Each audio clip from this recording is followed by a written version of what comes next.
Welcome to Shine Your Light, where we humanize the conversation and speak on topics that can expand our minds while sharing our own truth.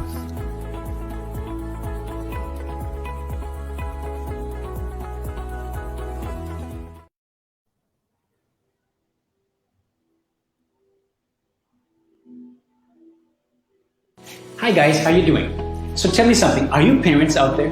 And if the answer is yes, then chances are this pandemic has been a little change for you. That's right. I don't think many of us were ready to be 24 hours a day with our kids. Well, they sleep hopefully for 12 hours. But the other 12, we are parents. While we balance our work, while our spouses are working from home, and it's possible our kids are learning from home now.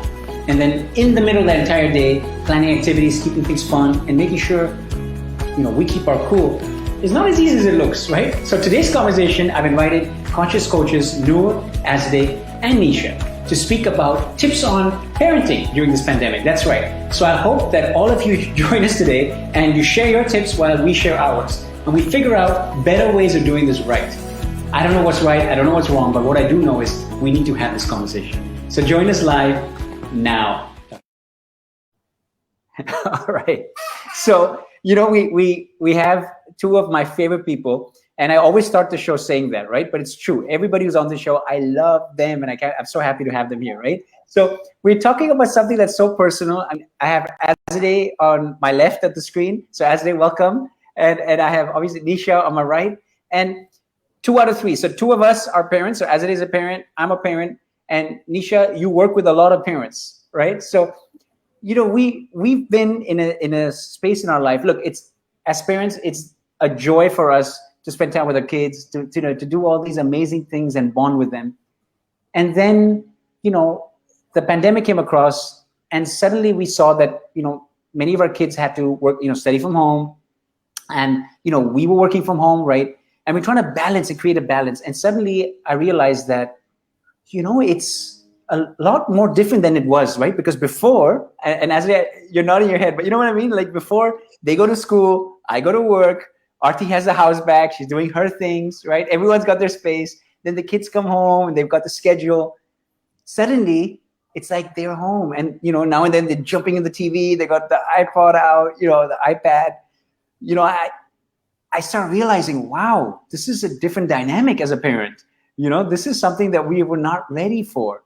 And I guess Arti will say the same thing. She always says we got 3 kids at home, and she throws me into the picture, right? So, so I think it's a great conversation to have.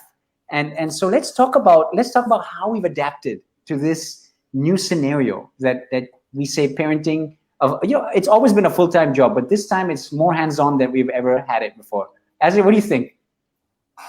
Yeah, I think you really brought it to the point that there were 2 things, right? One, we were hit with a complete change of our routine. So our routine was completely on the top. And the second was, now speaking through the perspective of a mom, you're juggling between the roles of being a mom and working and being a teacher, which you're not. The teacher of your kids, for sure, you're not. And that's tough. I mean, it's something new. It's something new for everybody, for the kids and for us. So definitely a big challenge, really, I have to say. But I just want to hit it off with an acknowledgement. I have to, because first of all, I really want to acknowledge the kids.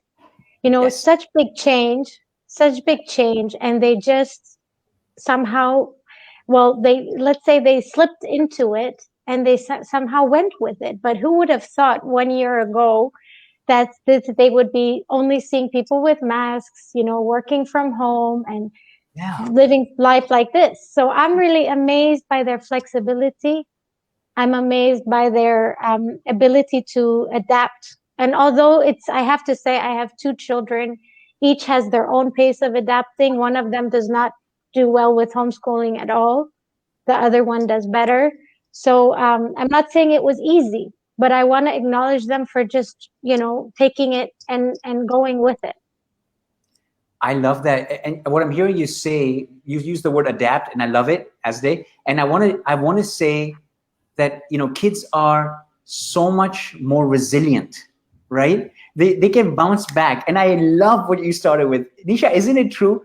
Kids, right? They have the ability to adapt and to be resilient. They can make fun out of, I mean, they can have fun and they can find any situation and find the good things and suddenly get excited about it. And that's one thing that's unique to children, isn't it? What do you think? Yeah. Agreed. And I think one of the more common pieces of feedback I got from parents was this, that, they just got really creative and found new ways to, make things fun at home. Now, having said that, your parents, so I think you will relate to this. It gets boring quickly too. So sometimes what ends up happening is for parents, the challenge was also, how can we keep doing this? Because bear in mind, that was like literally the whole of last year, right? So I can just tell you from the conversations I had that the parents who I know who kind of bounced out of this quicker were the ones who actually collaborated or took a collaborative approach with their kids to really level with them, understand, okay, this is working for me, this is not working for me. And you know what? I know parents with much younger kids who tried the same thing in a fun way, that, okay, so what's fun for you? What's exciting for you? Let's plan in some time to do the fun and exciting things. And you tell me what would keep it interesting for you. So the parents who were trying to rack their brains themselves to come up with these solutions and try and like, okay, you do this, you do this, you do this, were the ones that hit blocks very quickly because they ran out of ideas. But kudos to you, kids and their resilience and also the imagination. They were able to come up with some very cool solutions, from like pillow forts and I don't know what knots that came up. So yeah, I mean, that was beautiful. I love that, Ish. It's funny we say this, right? I mean, as I I'm sure you can jump in on this as well. But can you agree that in the last year, and continues this year a bit, that you've been more creative than maybe you've ever been? I don't know if I can use the word ever, but do you feel that you find yourself coming up with these amazing little new ways of having fun?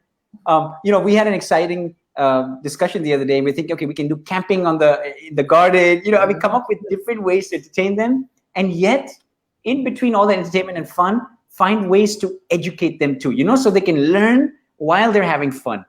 As in, what tricks have you done? Have you done anything different over the year that has been kind of fun? Or Well, I think one thing that happened for us, I mean, I'm not saying that, well, I really have to say, I have to name it, that the learning part was challenging and is challenging, really maintaining the focus. And we're not teachers, and really having us as parents teach the children is really difficult. But what makes the relationship somehow, I think that plays a really big, important part, is that I was thinking, I'm an expat and I don't have any family here. So my kids have been with my husband and me for over a year, no grandparents, no aunts, no uncles. So we're playing, and also barely seeing their friends. So we're playing the role of not only parent, I guess, at some point we have to recognize that we need to also sometimes just jump into another role and sometimes be more fun and just be a friend. Sometimes just listen, and sometimes, so one thing that we've done is, I've also been inspired by the kids sometimes. So my daughter likes to cook, so we cook together. Nice. Or we did something I have never done before. We never planted flowers in our garden, so we did up the whole garden. So things that we hadn't done before, just maybe they're basic things, biking, walking, or playing with our pets. We have another pet now through the pandemic. So is it a dog, or what do you have? We had a dog, and I really have to say that, I mean, I'm an animal lover, but I have to say that it was our daughter who put her foot down, and she really wanted a dog. The dog has been a blessing during this pandemic, really making us laugh. And then we suddenly had a cat who showed up at home. So now we have these two lovebirds. I really have to say, make us laugh, and they make us, we go for walks together now. Before it was mom going for the walk. Now it's mom and kids going for the walk. So, yeah, I think it's making us do things together more. I love that. As I was going to say, when you're talking about walking with your kids and doing things with your kids. This is one of the blessings we've had in this year, is we're spending so much time bonding together and making it fun while finding ways to learn and bond and just have that moment of togetherness. It's something we should all be grateful for. And I love where we started this conversation, Nisha, bringing it back to even this conversation where we say, you know, we must appreciate our kids for being able to actually make the best of the situation. And then also be kind to yourselves, guys, because as parents, you know, it's, I know so many parents out there are like, oh my God, right? Am I doing it right? Am I doing it wrong? You know, the truth is, you know, it didn't come with a rule book, right? We haven't got a manual to teach us how to do things, right? So a lot of times it starts with kindness. Apply kindness to yourself, your spouse, apply kindness to your kids, and make it a learning together. You know, I often am very honest when I speak to my children. I'll tell them, listen, guys, this is something new for all of us. And the situation has come. We're so grateful that we're together. You know, we're spending this time together, and we're going to try to find a way to, you know, learn, adapt, do new things. And if there's things that you need or you have problems with, reach out, tell us more so we can hear, you know, what else can we do? Nish, what do you think? Absolutely. So I in general, right? So sorry, because there was a little bit of a sound disturbance there, but I think in general, the parents that succeeded through this, I wouldn't say succeeded, the parents who were able to sort of ride out the wave a bit, as I mentioned earlier, were the ones that were talking. So this is a very, very important point, is that because it's so new for everybody, the rule book has not just changed for the kids, it's changed for the parents, it's changed for everyone.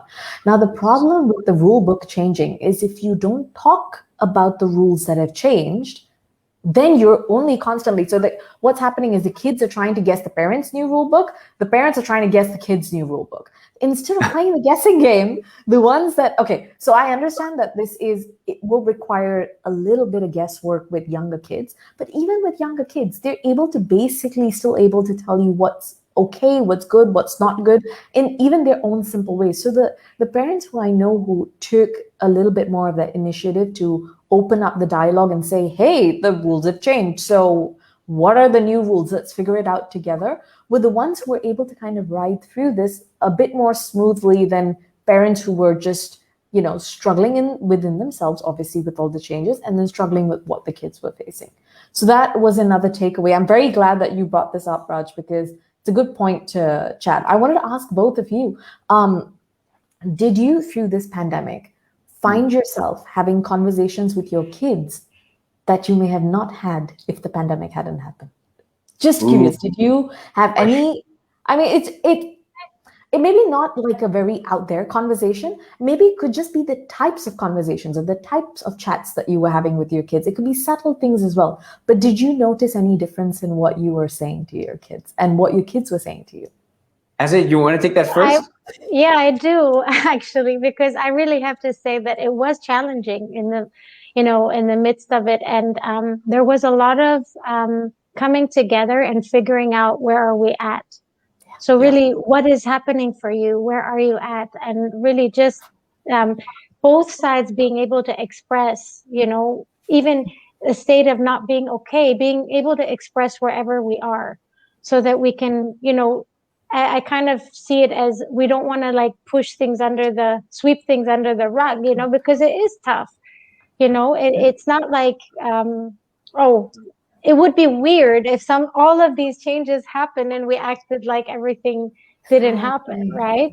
So emotions going up and down, anxiety happening, you know, or concerns because we don't know what is happening and what. Yeah.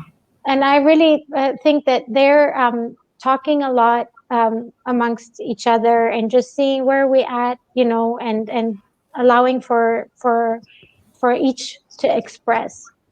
And I really have to say that I had, you know, kids are actually so wise, you know, and when you actually speak with them, you don't have to speak with them as if, I'm not saying you have to, you know, but you know, you don't have to hide truths from them in a way of sweeping things, you know. They can deal with a lot of things when it's in a calm setting, and when they see that we are speaking about it with calmness, like you and I are now speaking, when we're all centered again, that is, I think, the part where we're kind of moving into resilience.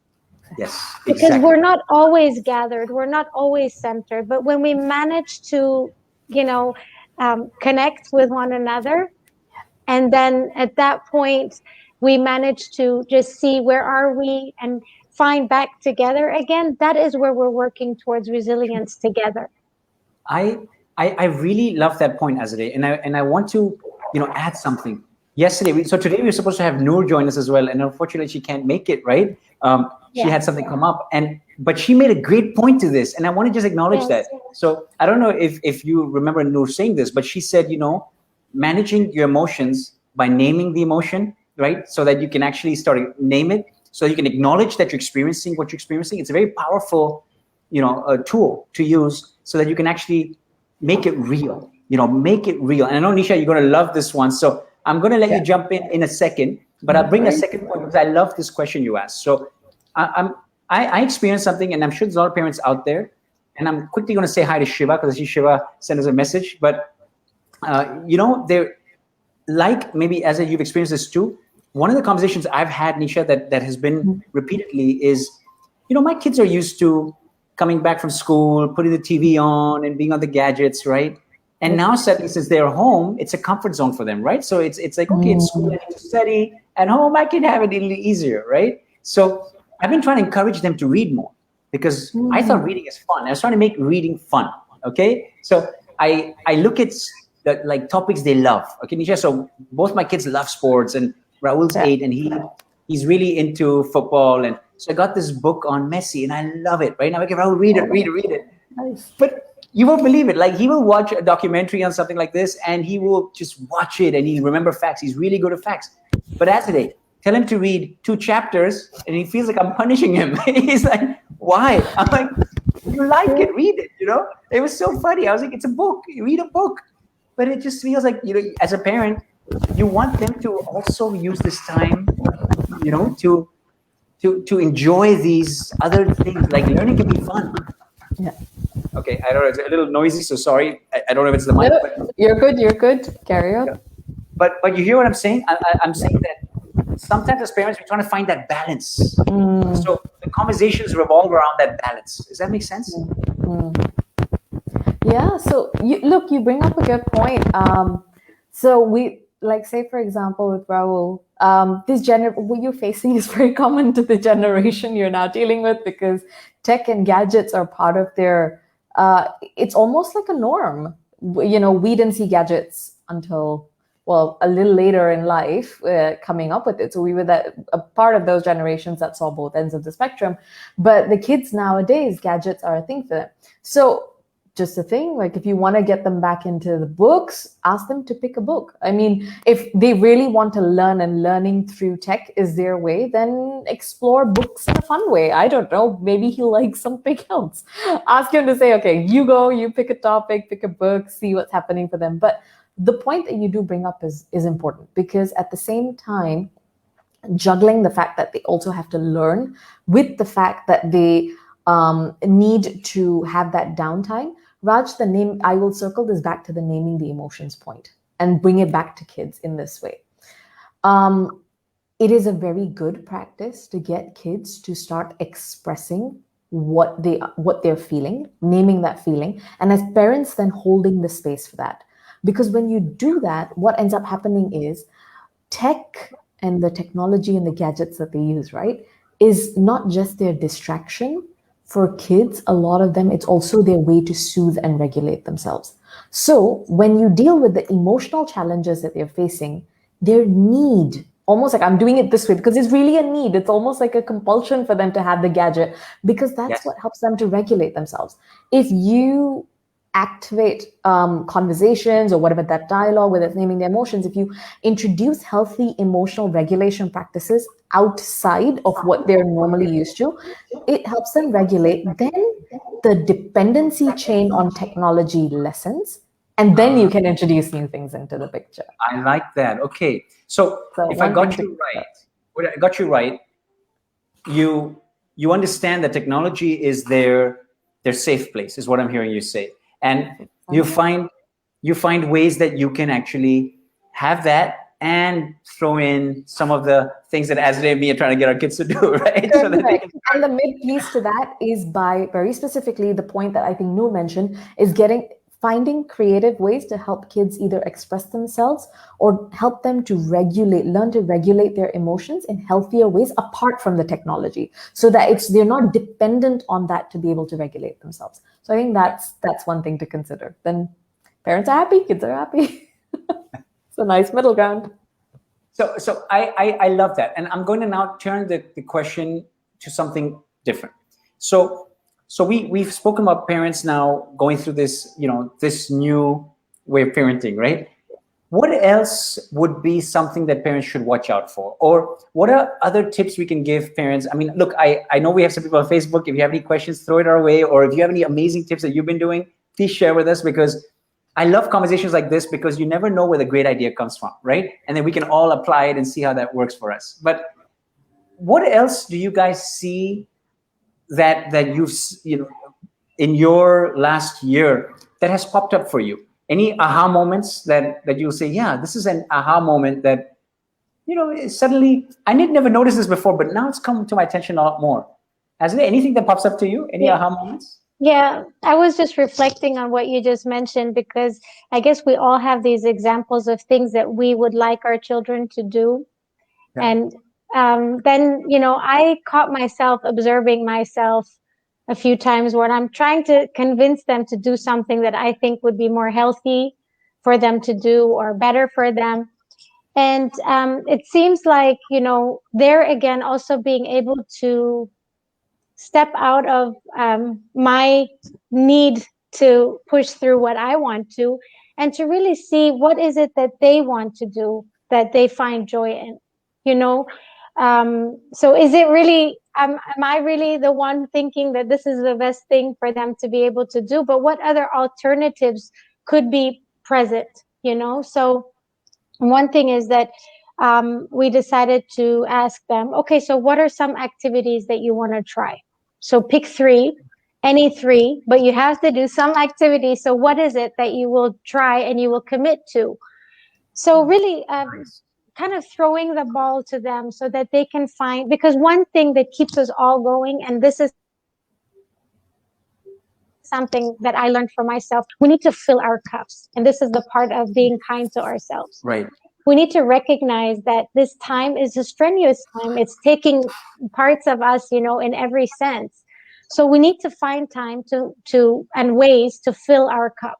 We as parents need to fill our cup, and the kids do as well. Absolutely. So what fills their cup? They know what fills their cup, not us, right? I love that. Yes, absolutely. That's a gold. Fill your cup, whoever you are, right? Find what works. As when you said that, it reminded me of the time when Rahul and I, we sat down and we have this little gratitude book. And I said, okay, write down 3 things. And this is the beginning of last year. 3 things that you're grateful for every day. And 3 things that you've done, So it kind of forced him to start. This was really funny, Nisha. Initially, when I'm looking at it, he's trying to write the same thing in different ways, right? Basically played football, right? And that was one of the activities he always kept on writing, right? And I was like, what else can we do? What else can we do?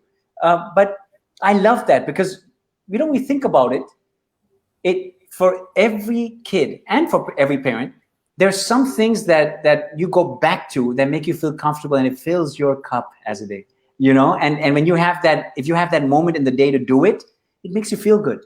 And then you feel good. Then you're back and you bring that good energy back to the family and you're kind of enjoying. Good one. Very powerful. I love that one. Nisha, sorry, you want to add to that?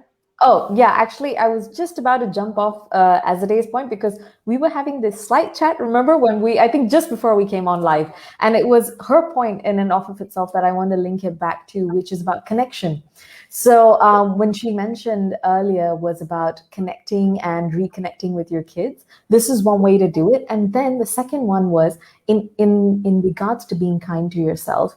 We were talking about parents feeling this overwhelming sense of, oh my God, I'm not getting it perfectly. I'm not getting it right. I'm making so many mistakes. And this goes back to any other relationship in your life, whether it's with a parent, whether it's with a partner, whether it's with siblings, friends, whatever it is.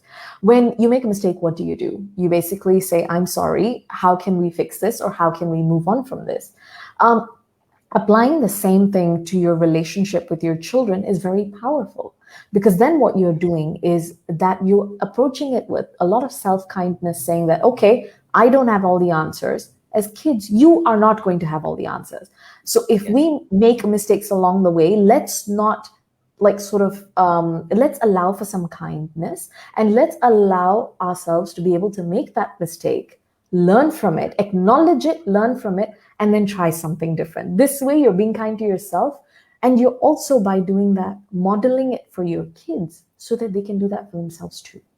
So that goes back to connection, to repair, and allowing for that organic process, because your relationship, it's not as fragile as you'd imagine. Most parents, they get really panicky and worry. No, it's okay. Do it. But when you do make that mistake and you notice it has happened, take that effort, make that repair, and you'll feel better for it. They'll feel better for it. So that was the point I wanted to bounce. I love that. I love that. And I'm actually going to bounce off your point, because it's such a powerful conversation where we take it to, let's talk for a second about learning from home, right? I am so grateful for our teachers. I love them. They're so amazing.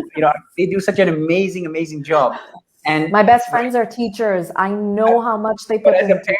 As a parent, Aarti and I, now we love them 100 times. I mean, we've always loved them, but now we're like, oh yes, because we realize that it takes talent and skill to do that, to do with such grace, right? And then now suddenly like Aarti was telling me the other day, she goes, I don't know how, I'm not that good at this, and I'm like, don't worry, like you said, apply kindness. And then I love the point of connecting and reconnecting, because you see, yes, this is something that has come on your lap.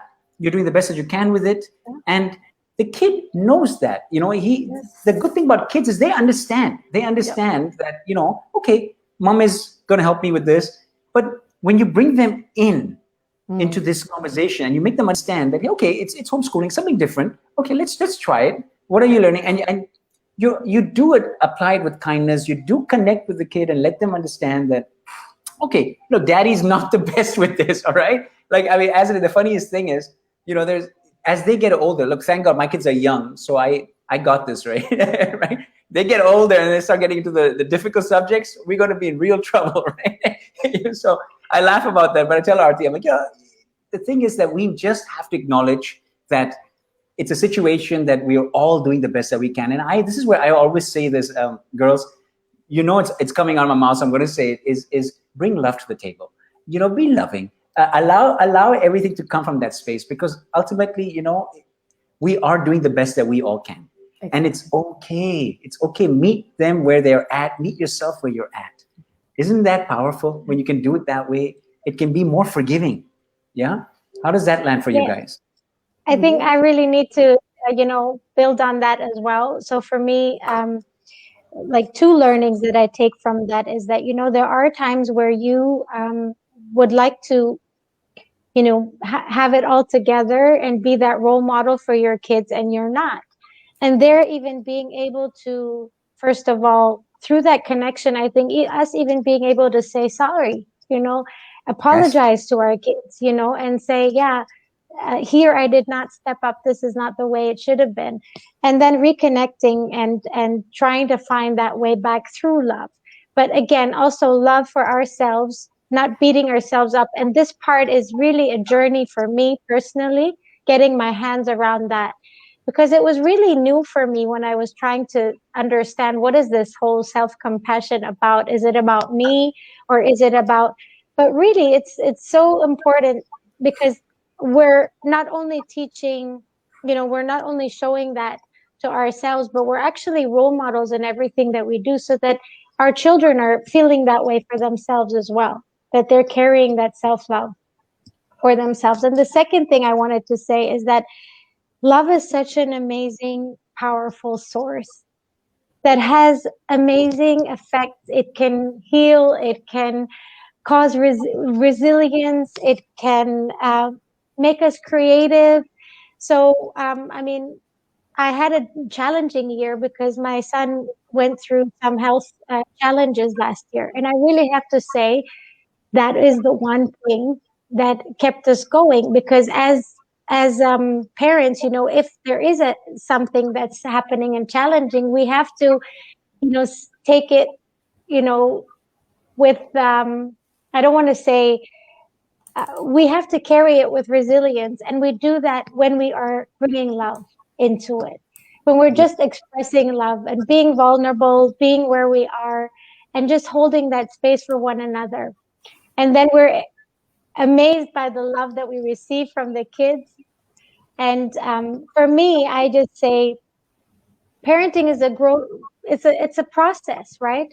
It's a work in progress. It's never finished.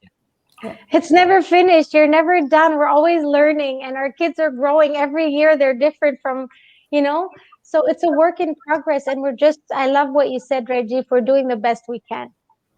We're just learning every day.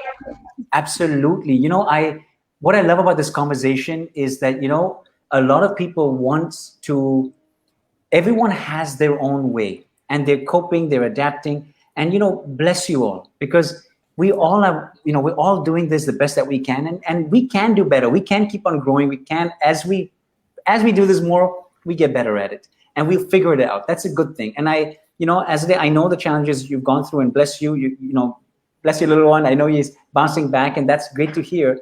And, you know, I think today's conversation has been so powerful, because there's so many takeaways in today's conversation, girls. You've thrown so much my way, and I've tried to recap as much. While I love this conversation so much, because it's so personal to all of us as parents, right? And I know that, you know, on Facebook, and there must be so many people with so many different techniques and tips and also questions. So please go ahead and ask us anything that you feel.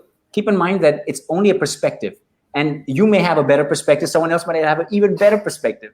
And when you're open-minded to that, it allows you to, you know, just learn and, you know, engage, so that you can actually take something new out of this. So I'm going to ask Soumya to put on the tips, so that at least we have some takeaways from today's conversation.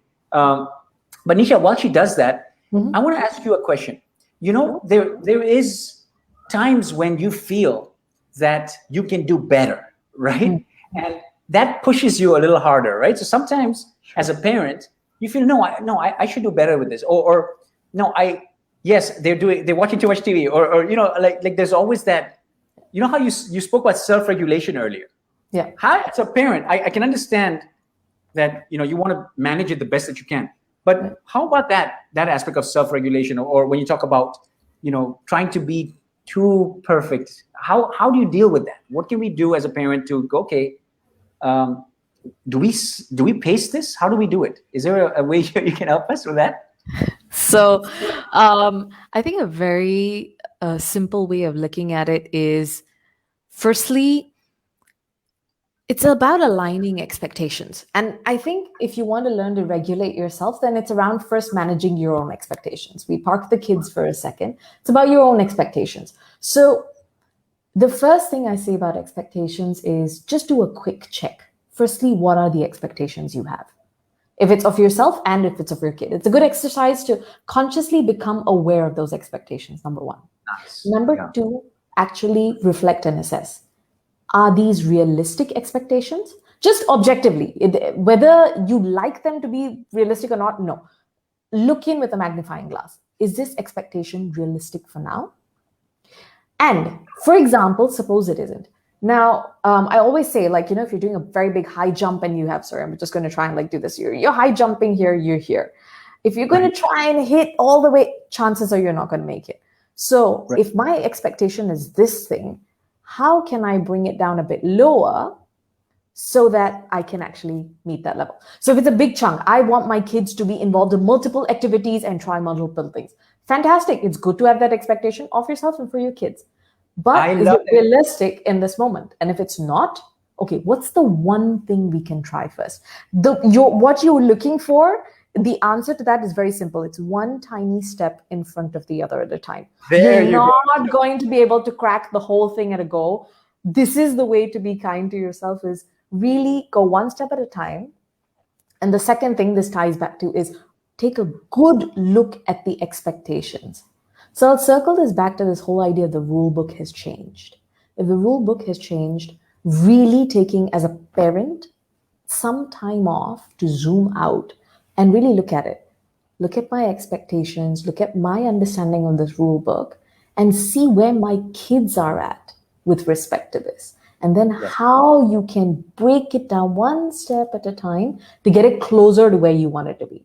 Because reality is, like Azadeh said it, like you said it, it's not where you want it to be. So if you want to start being kind to yourself, acknowledge that, okay, it isn't. You're not going to change it in the snap of a finger. But what's the one teeny step at a time, and you'll get Nisha, there. I'm gonna stop you for a second, because Sorry, I know. I kind of put so much our way, and there's so many golden nuggets. Azadeh, I don't know if you heard those, but break it down. I loved it. I take away from that question. I take away two big things. Set your expectations. Brilliant. For me, I wrote it down because it's a really powerful one. And then I like the tiny steps. Take tiny steps.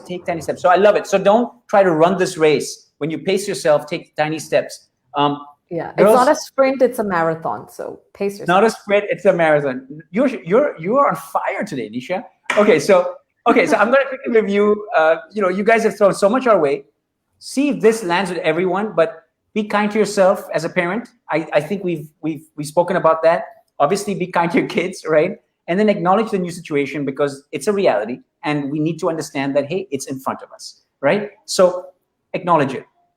Allow yourself time to adapt and figure things out.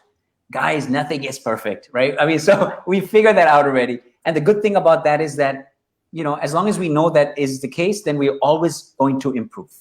So beautiful. I think we kind of said that. Azadeh, Nisha, the other three that you see, anyone else sticks out to you that you say, yes, we must read this one again? I mean, they're all golden. I love number 5. Inviting love. Yes, I think I want to close with that one. Me too. So Azadeh, read it, because you say it so much nicer than I do.